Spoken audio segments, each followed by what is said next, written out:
Hello, everybody. My name is Coach Randy Dobbs, and I teach that the Bible is proven true by fulfilled prophecy. And today I want to show you how the Bible is all connected, starting with the lineage of Jesus, the 12 tribes, the priests, the prophets, and the prophecies. I was in Israel when I first found this chart that went all the way from Adam and Eve to Jesus. Yes, I know it is blurry, but don't worry, it gets better, I promise. But I can read the real thing, although the print was so small. But to be honest with you, I didn't purchase this chart when I was in Israel because I noticed a big problem with it, and I had to go home and study the problem out before I purchased it by mail later. And the problem was I knew about the curse of Jeconiah found in Jeremiah 22:30, where it says, "Thus saith the Lord, write ye this man childless, a man that shall not prosper in his days, for no man of his seed shall prosper, sitting upon the throne of David and ruling any more in Judah."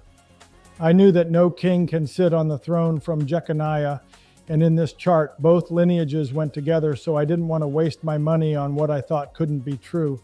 I heard other ways around the curse, like through adoption, but not both lineages going together at Shealtiel and Zerubbabel. I didn't understand. Of course, I studied the problem, found multiple solutions, and then I purchased the chart. Later, I will make a video on the solution I discovered, but first this video. So I created my own chart to include the prophets and prophecies. Now, I know that 2,000 years of biblical history is too much to see the detail on a complete chart, but don't worry because I will enlarge the section in which we are discussing. So let's take a look from in the beginning. So the creation of man starts off with Adam and Eve in the Garden of Eden, sinless, and all of creation was very good.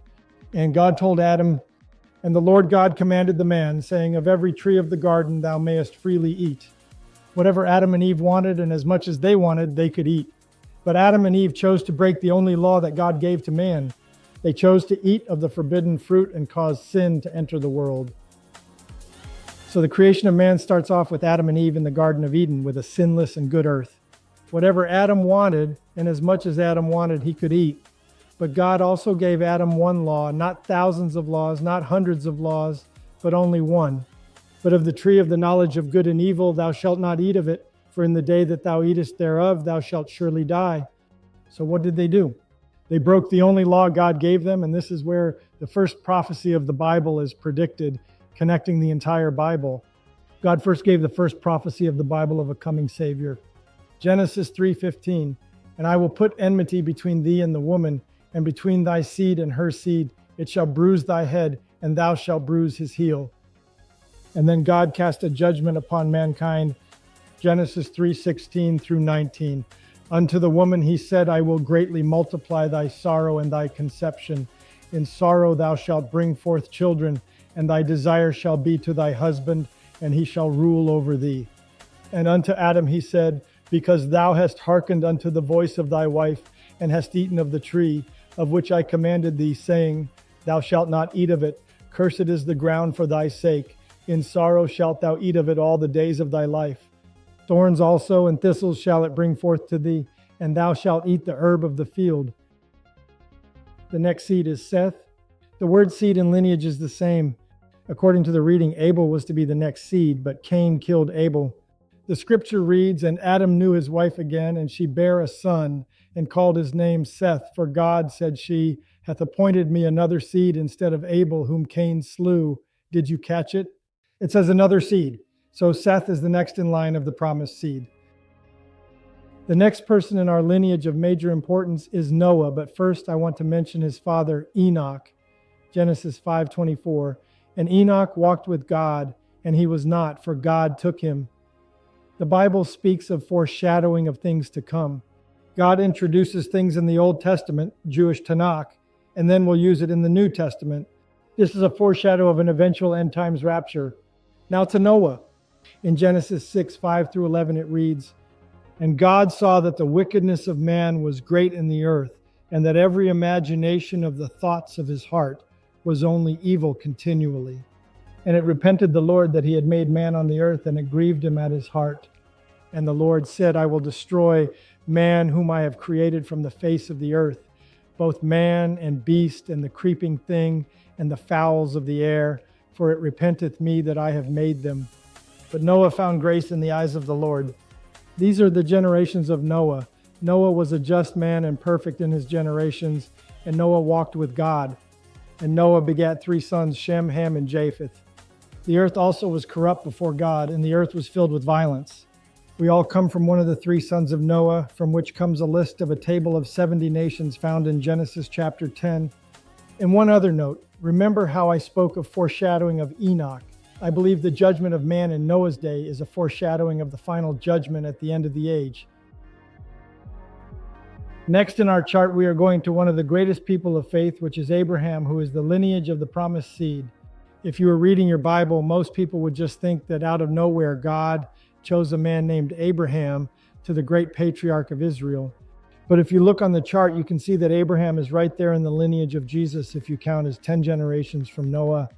And God blesses Abraham and says in Genesis 22:17 that in blessing I will bless thee, and in multiplying I will multiply thy seed as the stars of the heaven and as the sand which is upon the seashore, and thy seed shall possess the gate of his enemies.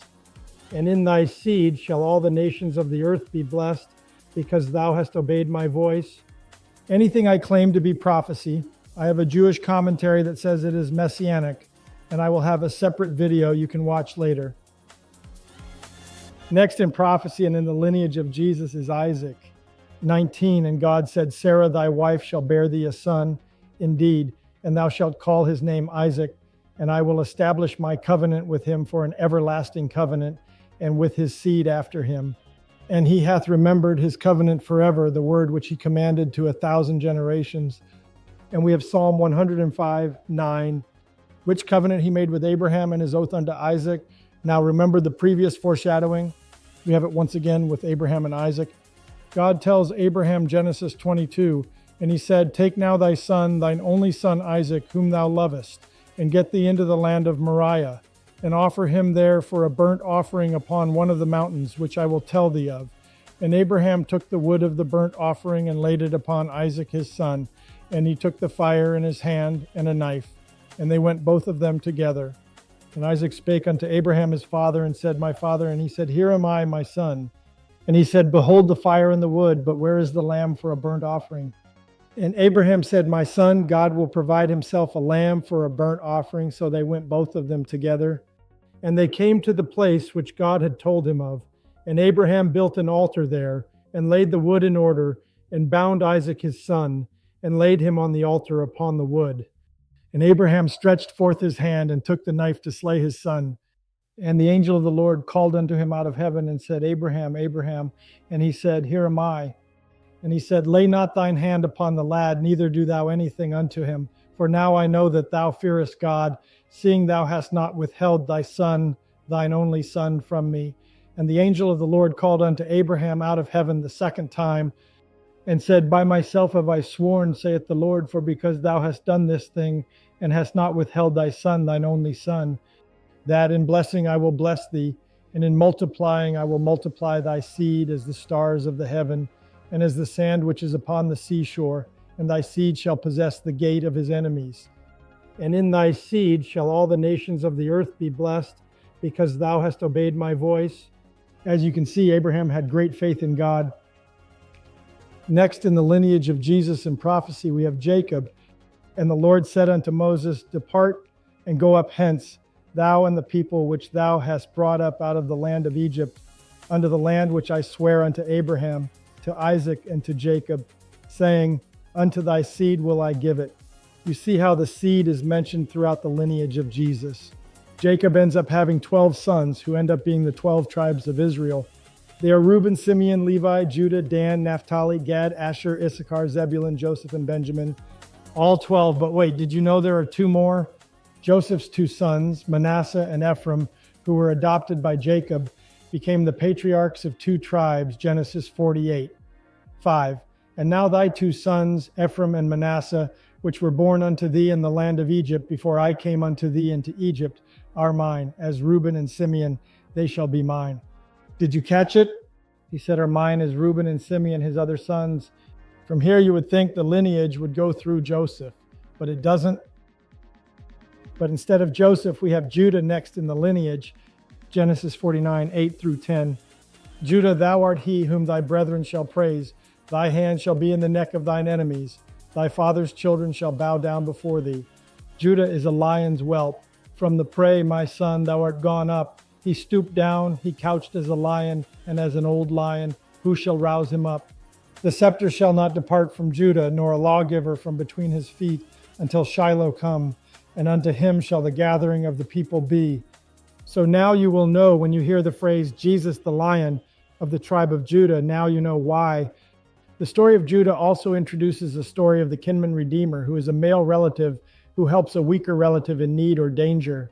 But this goes beyond mere marriage proposals. This person avenges in the case of a relative being murdered via manslaughter, delivers, rescues, and in many cases redeems property.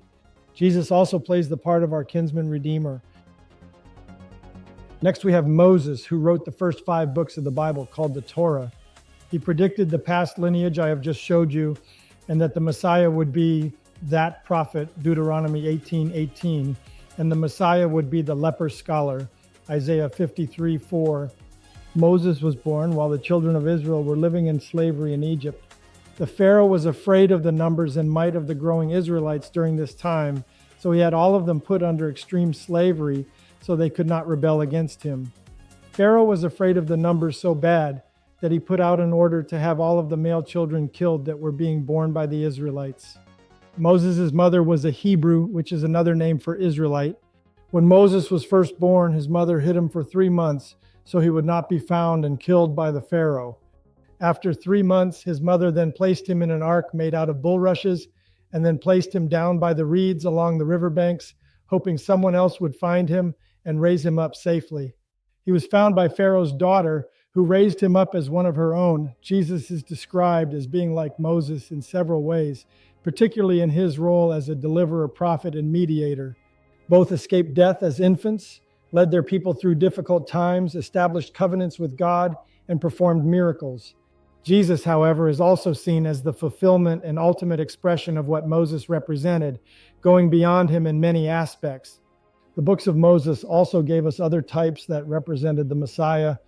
Moses as a type of Christ, Passover lamb, manna, the bronze snake, high priest, mercy seat, the veil, tabernacle, the Sabbath day, cities of refuge, the rock. The next person on our list that's predicted in the lineage of the Messiah is Jesse, the father of King David. And there shall come forth a rod out of the stem of Jesse, and a branch shall grow out of his roots. Isaiah 11:1. And in that day there shall be a root of Jesse, which shall stand for an ensign of the people. To it shall the Gentiles seek, and his rest shall be glorious. Isaiah 11:10. Now a reminder, I have other videos showing how the rabbis say all these verses are prophetic to prove to you these are prophecies. Next, we show King David in the lineage of Jesus. God went from predicting various different people in the lineage to now a royal Davidic line. There are so many verse references to King David being in the lineage of the Messiah. I just happened to choose this one. The prophecy verse is, the stone which the builders refused has become the headstone of the corner. Psalm 118:22. The Jewish commentaries tell us it's prophecy. I could have also used, and it shall come to pass when thy days be expired, that thou must go to be with thy fathers, that I will raise up thy seed after thee, which shall be of thy sons, and I will establish his kingdom. 1 Chronicles 17:11. David was a type of future Messiah and a prophet. His prophecies included, rulers take counsel. Psalm 2:2, King of the Jews. Psalm 2:6, Son of God. Psalm 2:7, ask of me. Psalm 2:8, pierced hands and feet. Psalm 22:16, resurrection and length of days forever. Psalm 21:5, called Lord. Psalm 110:1, anointed by God. Psalms 45:6-7, my God, why have you forsaken me? Psalm 22:1, thirsty tongue stuck to roof of mouth. Psalms 22:15, betrayed by a friend. Psalm 41:9, stumbling stone. Psalm 118:22-23 KJV, cometh in the name of the Lord, Psalm 118, 26 KJV. Redeemer, Psalm 72, 8 KJV. Now the next one in the lineage of Jesus is King Solomon. But if you notice, the red line splits in two, one line to Solomon from Matthew's Gospel and the red line to Nathan, one of David's other sons. The Jews go as far as to claim Jesus cannot be the Messiah because he must come from Solomon, but Mary's line comes from Nathan. So now what? Here is your answer according to the rabbis. The famed 20th century Jewish scholar and Kabbalist Rabbi Reuven Margulies explains that the Zohar is careful to describe the Moshiach as being a descendant of Nathan's wife, rather than of Nathan himself. Nathan had passed away childless, and Solomon, his brother, married his widow, according to the laws of Yibam, Levirate marriage. 5. In a Levirate marriage, the firstborn son of the widow and the brother of the deceased is considered to be a continuation of the dead husband's line. Therefore, Moshiach is referred to here as offspring of Nathan, even though he is a descendant of King Solomon. Yep, Solomon is the father of both lineages, thus fulfilling what was predicted. Both lineages continue all the way to Jesus from both parents. The lineage of the Messiah continues through the sons of Solomon, including Rehoboam, Abijah, Asa, Jehoshaphat, Joram, etc. Some good and some evil, all the way to Joseph and Jesus. But the northern kings played an important part of judgment on Israel. Before Solomon's death, Jeroboam, an Ephraimite, was a skilled worker, was noticed by King Solomon, who placed Jeroboam over the labor force of the tribes of Joseph. Then one day as he was leaving, the prophet Ahijah told Jeroboam a prophecy. The prophet tore a new cloak into 12 pieces and said, "Take 10 pieces for yourself, for this is what the Lord, the God of Israel, says. See, I am going to tear the kingdom out of Solomon's hand and give you 10 tribes. For Solomon has abandoned me and worshipped other gods." After Solomon's death, Rehoboam, his son, became king. Jeroboam and the people asked for a lower tax burden because the temple was complete. But he foolishly threatened to make life more difficult than his father did. So the people rebelled and chose Jeroboam as their new king and moved to northern Israel. When Rehoboam didn't fight against the north, Jeroboam thought to himself that his new kingdom might go back to Jerusalem to worship.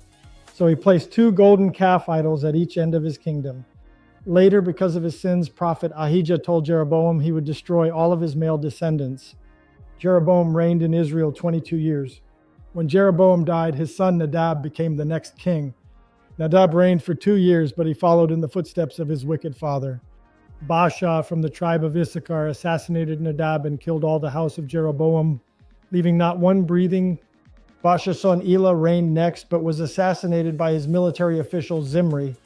His first act as king was to kill every member of Baasha and Elah's family.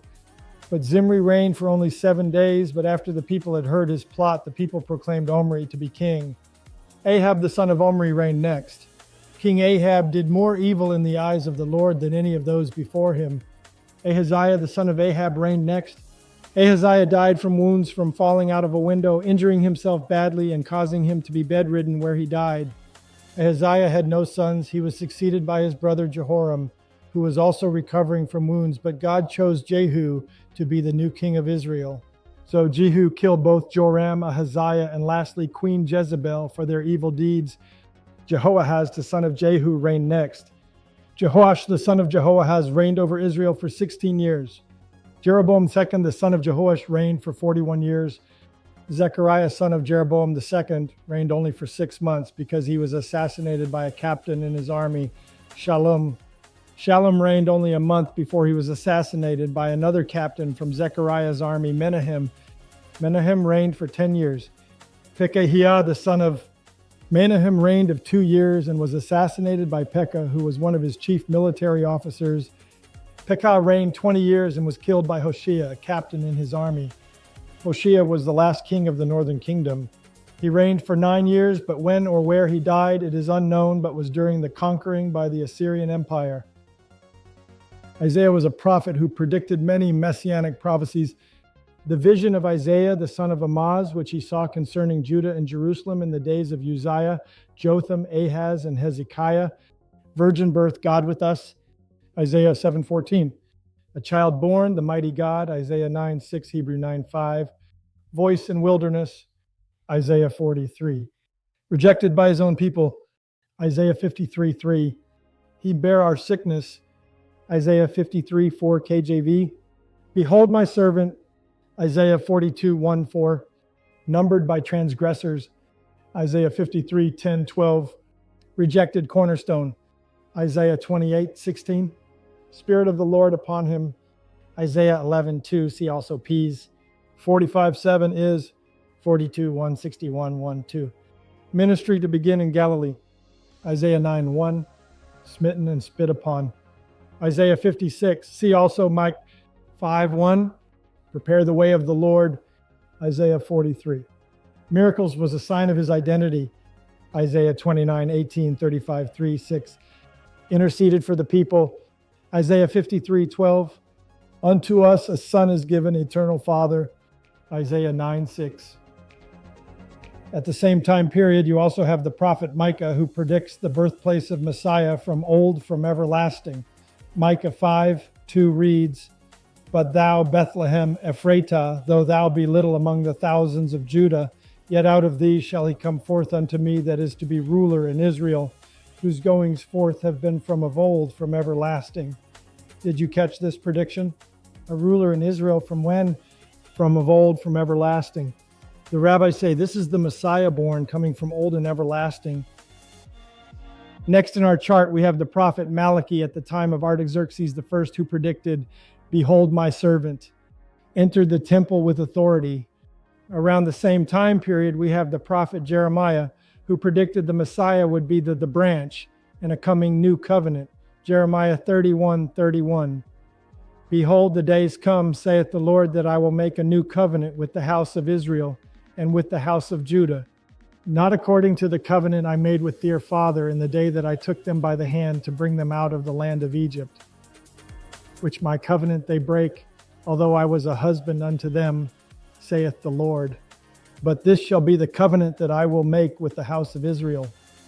After those days, saith the Lord, I will put my law in their inward parts and write it in their hearts, and will be their God, and they shall be my people.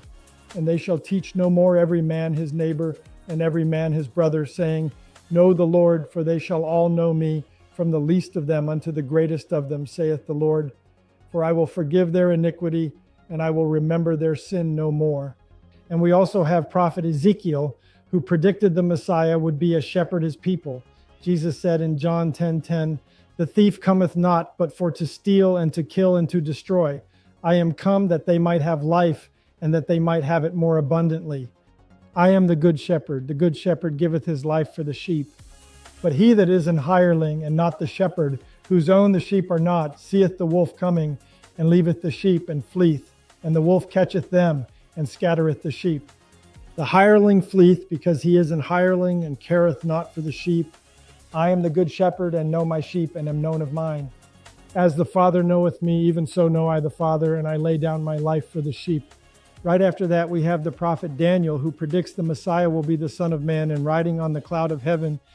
And he gave the timetable when the Messiah would come, to the day that he would be cut off before the destruction of the temple.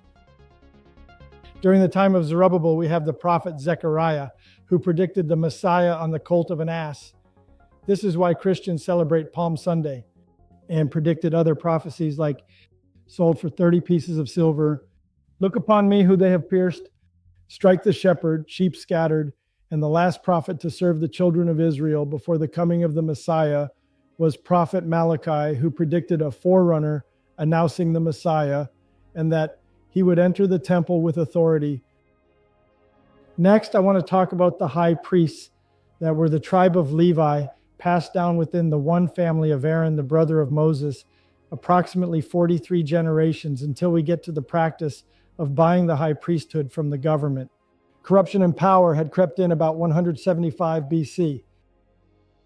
The Jewish site Chabad says, after Alexander the Great, his successor Antiochus went so far as to proclaim himself a god, taking the name Antiochus Epiphanes, the divine.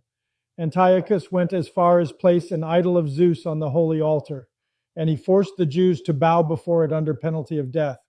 And he forbade the Jewish people to observe their most sacred traditions, such as the Sabbath and the rite of circumcision. Jason offered King Antiochus a generous bribe to depose the high priest and appoint him to the coveted position. It was the beginning of the end to the integrity of the temple priesthood. You might have wondered why the rabbis didn't recognize the Messiah when he came and fulfilled over 300 prophecies. This is what the rabbis themselves tell you. It was the beginning of the end to the integrity of the temple priesthood. The rabbis continue. Menelaus beat Jason at his own game and bought the high priesthood with an even bigger bribe, financed with the golden vessels pilfered from the temple. In another article on the same site, chabad.org, by Rabbi Isaiah Horowitz, he says, the Hasmoneans committed a grave error when, in addition to claiming the crown of the priesthood, they also claimed the crown of royalty in defiance of GD's command. Did you understand what he is saying? The corrupt priests stole the royal king authority from the lineage of King David. If you remember, the Davidic lineage didn't have just one line, but two lineages they could have installed. The line of blue on the right side, dark blue arrow. All the way till the time of Jesus, they had two lineages, marked in blue on the chart, that the Jews could have chosen to be a ruler, even if they were under the rulership of the Greeks or Romans. The corrupt rabbis chose not to. At the time of Jesus, the two best-known high priests were Joseph, also known as Caiaphas, and Annas were also part of these corrupt priests. Caiaphas, who ruled from 1836 AD, presided over the group that turned Jesus over to Pilate for crucifixion. Annas, his father-in-law, had previously been the high priest and first examined Jesus. Caiaphas played a key role in the trial and execution of Jesus Christ. Now back to the Jewish Crown Conflict article. It continues saying, the failure to reinstate the house of David when there was a chance to do so will not be repaired until the coming of the Mashiach. At that time, reinstatement of the dynasty of David will be preceded by the kingdom of Joseph, since the Mashiach ben Joseph will precede the arrival of the Mashiach ben David. After the arrival of the Mashiach ben David, the damage caused by the house of Joseph ever since the splitting of the kingdom of David, Rehoboam, under Jeroboam, will be repaired. The Mashiach ben Joseph, when he comes, does not come in order to establish his own dynasty. Rather, he comes to help reestablish the Davidic dynasty. He will even sacrifice his life in order to accomplish this. His blood will atone for the sins of the Jewish people. This atonement will take the form of the Davidic dynasty being restored to the Jewish people as an everlasting kingdom. Whenever I witness to Orthodox Jews, their defense is to claim that Jesus didn't fulfill all the prophecies, but if you notice in their articles, they have created two messiahs. Read what the rabbis say, Mashiach ben Joseph will precede the arrival of the Mashiach ben David. After the arrival of the Mashiach ben David, the damage caused by the house of Joseph ever since the splitting of the kingdom of David, Rehoboam, under Jeroboam, will be repaired. The Mashiach ben Joseph, when he comes, does not come in order to establish his own dynasty. Rather, he comes to help reestablish the Davidic dynasty. He will even sacrifice his life in order to accomplish this. His blood will atone for the sins of the Jewish people. This atonement will take the form of the Davidic dynasty being restored to the Jewish people as an everlasting kingdom. What they get wrong, that it's actually the same Messiah coming twice. Once for his blood to atone for the sins of the people, and he will come back to sit ruling on King David's throne. The Sukkah 52a also says, which the Gemara asks, granted according to the one who said that the lament is for Messiah ben Yosef, who was killed. This would be the meaning of that which is written in that context. And they shall look unto me because they have thrust him through, and they shall mourn for him as one mourns for his only son. Zechariah 12:10. The sages taught to Messiah ben David, who is destined to be revealed swiftly in our time, the Holy One, blessed be he, says, ask of me anything, and I will give you whatever you wish, as it is stated. I will tell of the decree. The Lord said unto me, you are my son. This day have I begotten you. Ask of me, and I will give the nations for your inheritance and the ends of the earth for your possession. Psalms 2:7-8. Once the Messiah ben David saw Messiah ben Yosef, who was killed, he says to the Holy One, blessed be he, master of the universe, I ask of you only life, that I will not suffer the same fate. The Holy One, blessed be he, says to him, life. Even before you stated this request, your father David already prophesied about you with regard to this matter precisely, as it is stated. He asked life of you, you gave it to him, even length of days forever and ever. Psalms 21:5. The Messiah dies by being thrust through as the Son of God and raised from the dead to live forever. Where have you heard this before? I am also creating a video of the chronological life of Jesus, so I will post it when it's ready. We want to thank you for listening. We want to thank Timo Ranch Recording Studio. Please visit ontoheaven.com. All pictures mine. If you like the show, then comment. Either good or bad, stay blessed by the one who loves you so much and was willing to die for you.